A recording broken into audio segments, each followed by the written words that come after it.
शेतकऱ्यांच्या कर्जमाफीसाठी आणि न्याय्य हक्कांसाठी आमदार रोहितदादा पवार यांनी थेट रणशिंग फुंकले आहे.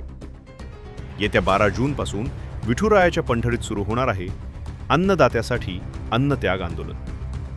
एका बाजूला कर्जाच्या ओझ्याखाली दबलेला शेतकरी, दुसऱ्या बाजूला आश्वासनांचा पाऊस पण मदतीचा दुष्काळ.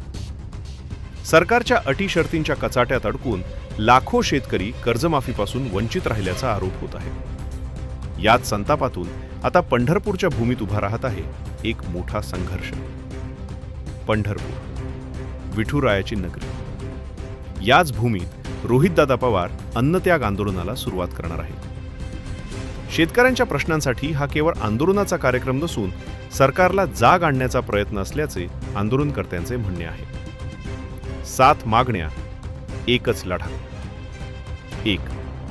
सरसकट 2 लाखापर्यंत कर्जमाफी द्या. सामान्यांच्या हक्कासाठी 2. नेहमी दक्ष. OTS योजनेतील अट रद्द करा. 3. थकबाकीदारांना दिलासा. लाखाहून अधिक थकबाकी असलेल्या शेतकऱ्यांना 2 लाखांवरील रक्कम आधी भरण्याची अट न घालता सरकारने सरसकट 2 लाख रुपयांपर्यंतची कर्जमाफी करावी. 4. नियमित कर्जफेड करणाऱ्यांची अट शिथिल करा. 5. वंचित शेतकऱ्यांना लाभ द्या. 6. पीक विमा अटी रद्द करा. 7. पेरणीपूर्वी आर्थिक मदत द्या.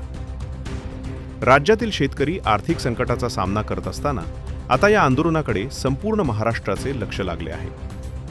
12 जूनपासून पंढरपूरमध्ये नेमके काय घडणार, सरकार यावर काय भूमिका घेणार आणि शेतकऱ्यांच्या मागण्या मान्य होणार का, या सर्व प्रश्नांची उत्तरे येत्या काही दिवसात स्पष्ट होणार आहेत. 12 जून, पंढरपूर दक्ष न्यूज आणि शेतकऱ्यांच्या हक्कासाठी उभा राहिलेला नेहमी दक्ष. मोठा संघर्ष.